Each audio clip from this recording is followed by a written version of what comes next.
Hey everybody, it's Hummingbird027 here. Today is August 28th, 2013. It's going to be a quick newscast today. A 2.1 in North Carolina. Also a 4.4 Panama, Costa Rica. As you can see, lots going on in Puerto Rico. 2.5 is the latest. And a 4.8 Central Mid-Atlantic Ridge. And Colombia saw a 4.7. Heading over here, Iran had a 4.7 late last night. Also, China saw a 4.6, 5.0, 4.5 in the Sichuan border region, and a 5.3 Kuril Islands, 4.5 Japan, also 4.7 and a 4.6. 5.5 in Indonesia, also a 4.6 Eastern Indonesia, 4.8 in the Tamar region, 4.6 and a 6.1 in the Kermadec Island region. Also a 4.7 Fiji. Black Death returns. 1 dead in Kyrgyzstan, 3 ill, and 131 have been quarantined. Health officials fear an outbreak of the bubonic plague in Central Asia after a teenage boy died from the disease, and 3 more were admitted into the hospital in Kyrgyzstan. Kyrgyzstan's emergency ministry said a young woman and 2 children from different villages who came in contact with this 15-year-old boy were hospitalized on Tuesday with high fever and swelling around the neck and armpits, which are characteristics of bubonic plague. A total of 131 people, including 33 medical personnel, have been quarantined, although none of them have yet exhibited symptoms of the disease. All right, everyone, before I get on with the Middle East news, I need to report on this. I've had several people send me emails about this, and yes, I have finally started to get back to all of my emails again after being so incredibly busy this last month. The tourists have finally gone home because children have to go back to school, and the workload has eased off, so I'll be getting back to those soon. So, this is very interesting. Could this be preparing the way for the third temple? Collapse reported on Temple Mount. Eyewitnesses told Turkish media this week that a portion of the Temple Mount's platform near the Alaska Mosque has collapsed, creating a serious safety hazard and a possible threat to the stability of the Islamic structure. If the report is accurate, it would be the second serious collapse on the Temple Mount in the past 5 years. Palestinian officials claim that the collapses are caused by a deliberate Israeli action to bring down the Alaska Mosque and the Dome of the Rock so that the Jewish temple can be rebuilt, but archaeologists and engineers have been warning for years that the heavy construction project being carried out by the Muslims atop the Temple Mount are destabilizing the huge number of ancient structures and water cisterns that riddle the sacred plateau. Folks, I think that the Lord himself, God Almighty, is getting the Temple Mount ready for the third temple. And some very interesting news just came to me this morning from BibleProphecyBlog.com. Temple Institute preparing for perpetual offering. On Tuesday, the 20th of August, the Temple Institute, along with various other organizations tasked with rebuilding the Jewish temple in Jerusalem, held a special practice drill in preparation for the reinstitution of the daily perpetual offering.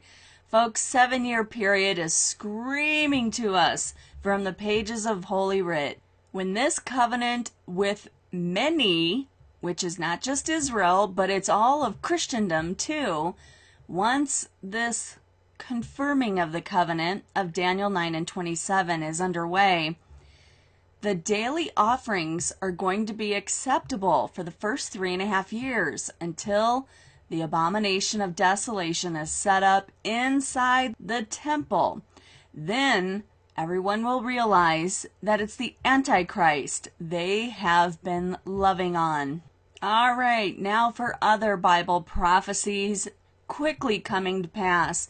I was sitting this morning in bed, well, actually laying down, trying to think about all of the stuff that's going on, and totally it's mind-blowing, and you can really get caught up into the depression and the horrors that are coming upon the face of the earth.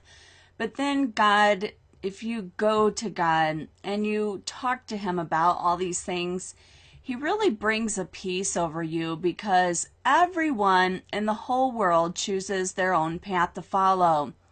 Those who are choosing Christ's path to follow have nothing to fear.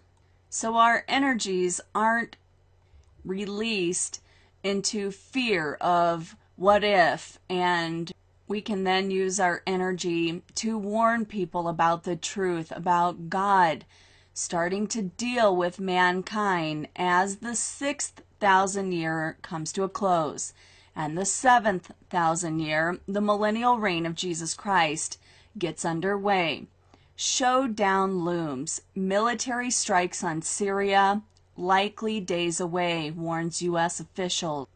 I was trying to realize this morning, as I was lying in bed and praying, what it's going to be like when I wake up and I turn on my computer and I start to look at the news, and what to expect when Isaiah 17 is fulfilled. I don't think anyone in America below the age of 40 has ever seen the destruction that we are going to see happen in the world. It's going to take the world by absolute surprise, because they've rejected the truth, they've rejected the Bible, and they've rejected what God has to say. Otherwise, they would be prepared for what is coming.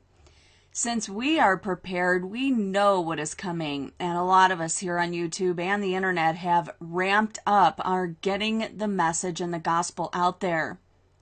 When we here in America saw the Twin Towers fall, that was the biggest eye-opener for me, and that was a life-changing event, not just for me, but for thousands of Americans. Of course, there was a flood into the churches at that time and wanting to repent and turn to God, but that subsided real quickly, and many people who came to the Lord at that time ended up turning back to the world and going about their regular chores, business, and day-to-day affairs. I believe that when Isaiah 17 comes to pass, and Damascus has been taken away from being a city and is a ruinous heap, there will be a flood to the churches yet again. I ask that all people, all Christians especially, pray for those people who will come to be hidden before the day of the Lord, exactly as Zephaniah has told us, that these people will come to believe the truth, and that the truth will set them free, and that many shall be hid before the day of the Lord arrives. The U.S. could hit Syria within 3 days of missile strikes, perhaps beginning Thursday, in an attack meant more to send a message to Assad than to topple him or cripple his military, senior U.S. officials told NBC News on Tuesday. The State Department fed the growing drumbeat around the world for a military response to Syria's suspected use of chemical weapons against rebels August 21st near Damascus. Senator John McCain, an influential voice on military matters, is pressing the administration to go further and calling for the U.S. and its allies to provide weapons to the resistance on the ground.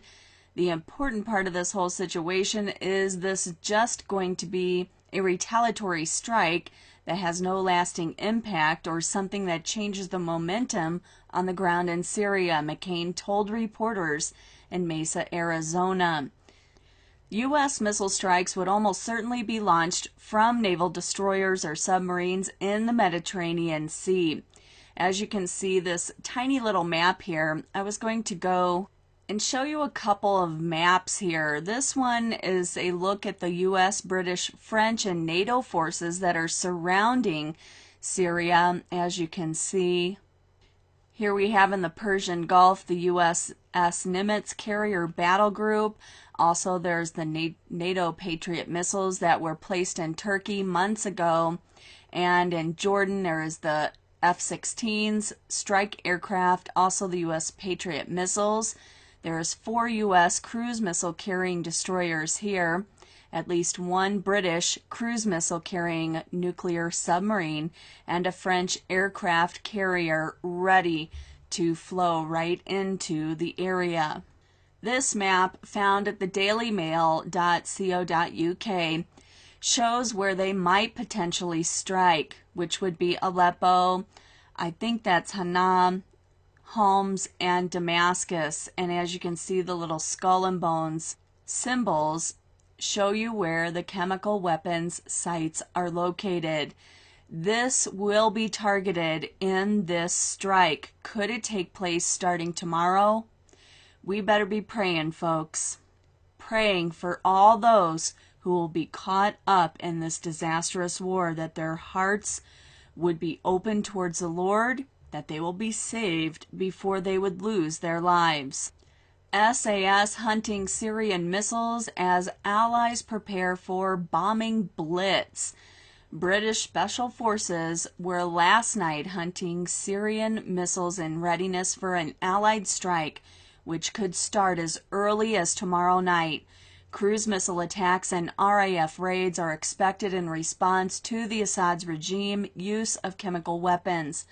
A military source said it is vital they find every missile site that could threaten British ships or RAF jets, and they will probably be taken out by missiles fired from offshore.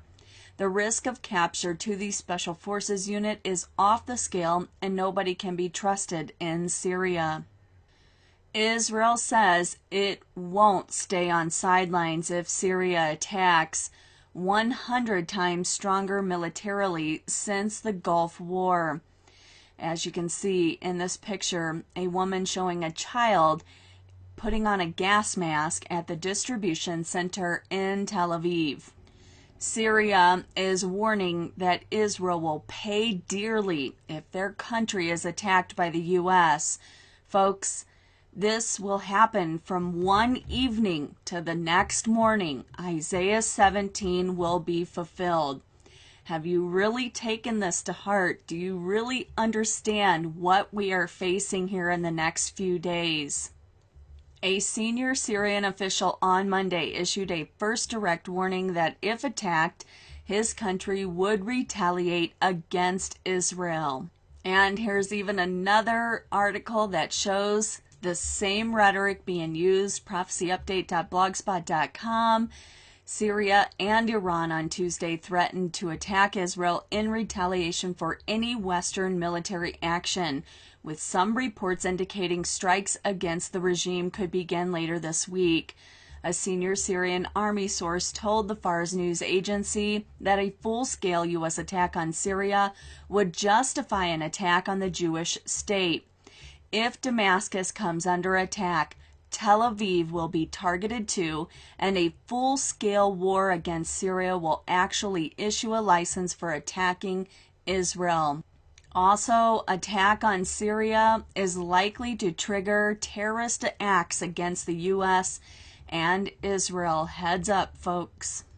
Coming out of Joel C. Rosenberg's blog, evidence, intercepted calls, satellite imagery, and first-hand doctors' accounts point to Assad's regime role in the chemical attack, says officials. Is the president of the U.S. certain chemical weapons were used to kill innocent civilians in Damascus last week? And is he certain that the Assad regime was, in fact, responsible for these attacks? So the U.S. administration believes these things to be true and will make this evidence public soon. We are told such evidence will include intercepted telephone calls between Assad's regime officials and military leaders discussing the chemical attack picked up by U.S. intelligence, intercepted communications from the Syrian military picked up by Israeli intelligence, satellite imagery, and first-hand accounts from doctors who treated thousands of victims in Syria. The Obama administration believes that U.S. intelligence has established how Syrian government forces stored, assembled, and launched the chemical weapons allegedly used last week outside of Damascus, is reporting the Washington Post. And another quick article you can come check out at the Business Insider. Unnamed U.S. and Israeli officials say intercepted Syrian communications prove the chemical attack. UK officials have drafted a UN strike resolution. Also, a Mircom aircraft evacuates 90 Russians and CIS nationals from Syria. U.S. Air Force beefs up strength in Qatar. Syrian troops, warplanes, tanks, and artillery moved to shelter sites. On the Debka file, reporting here from military sources, it's saying that this operation is scheduled to start Friday night, August 30th, edging into Saturday morning, according to local Mideast time. Folks, are you right with Jesus Christ? Are you reconciled to the Father? Have you forgiveness in your heart? I am begging you, asking you, pleading with you to get right with God this moment before another moment passes you by. Your chances and your time is ticking away. If you do not know the Lord, how can He know who you are? In the past 24 hours, the U.S. Air Force finished a major buildup at the big U.S. Al Udeid Air Base in Qatar. B-1B bombers and F-22 Raptor stealth fighter jets were brought over from other U.S. Mideast air facilities on the Omani Island and these in the Indian Ocean. The squadrons were not assigned to the U.S. military strike against Syria, says military sources, but will stand ready to move in should unforeseen complications in the course of the U.S. missile assault on Syria call for the introduction of extra assets from outside. All right, I am going to read to you from Isaiah 17, verses 12 through 14. This is where we are at, folks. I believe that this could take place this week. We are so close. How else can we be looking at this? Woe to the multitudes of many people, which make a noise like the noise of the seas, and to the rushing of nations, that make a rushing like the rushing of mighty waters. The nations shall rush like the rushing of many waters, but God shall rebuke them, and they shall flee far off, and shall be chased as the chaff of the mountains before the wind, and like a rolling thing before the whirlwind. And behold, at evening tide trouble, and before the morning he is not. This is the portion of them that spoil us, and the lot of them that rob us. All the nations are getting ready, folks. Israel deploys missile interceptors in broadest spread ever. Ahead of a U.S. strike against Syria, the IDF continued Wednesday to distribute its anti-missile Arrow, Patriot, and Iron Dome systems more widely than ever before across the country. Israel's Security Cabinet is now in a special session. Also, a UN team continues its chemical weapons investigation. And Australia is backing action against Syria with or without the UN. Doomsday plane was on the ground in Turkey yesterday. Everyone knows E-4Bs are extremely important in the event of a war, a terrorist attack, or catch it, folks, alien invasion, and so on.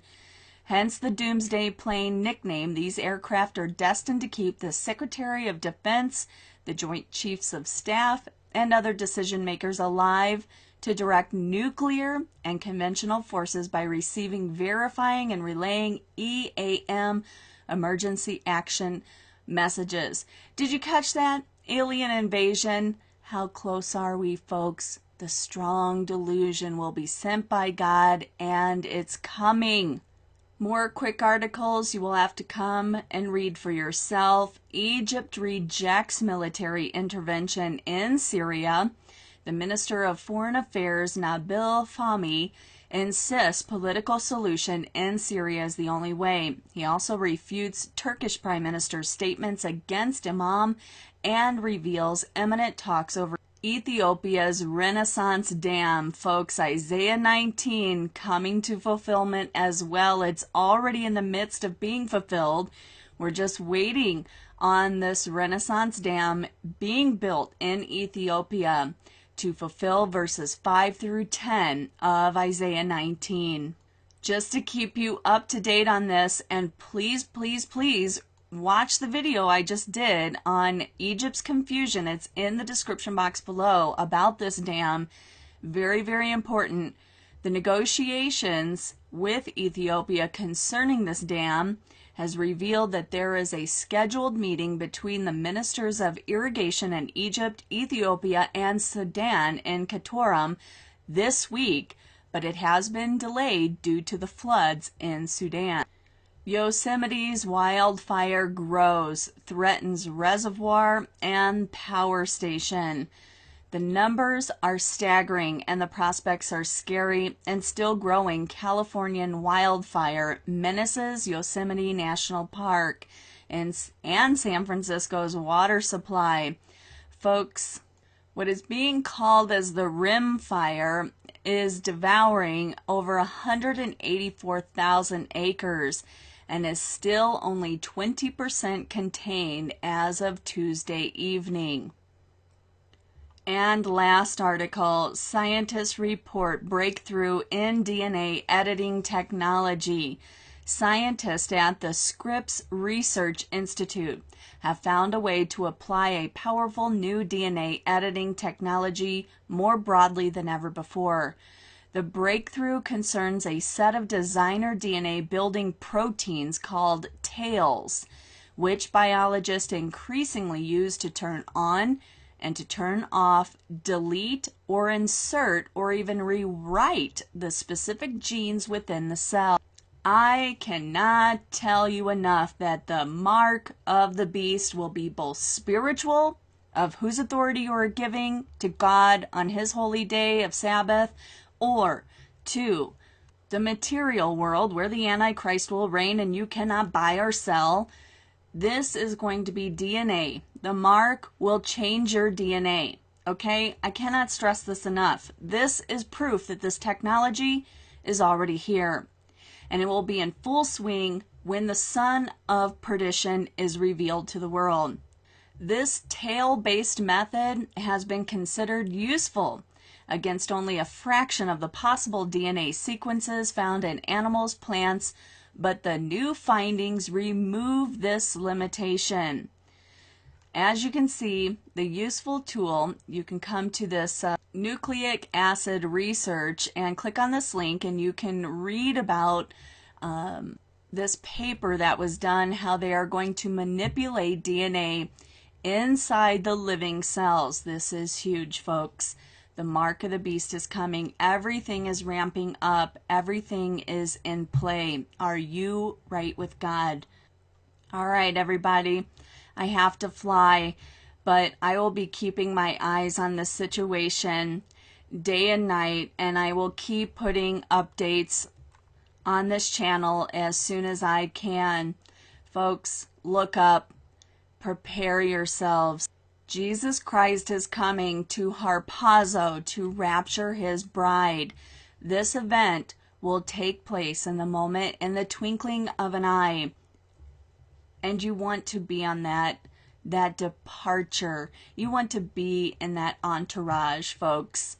Now is the time. Now is the time for salvation. Maranatha, folks. We're almost there.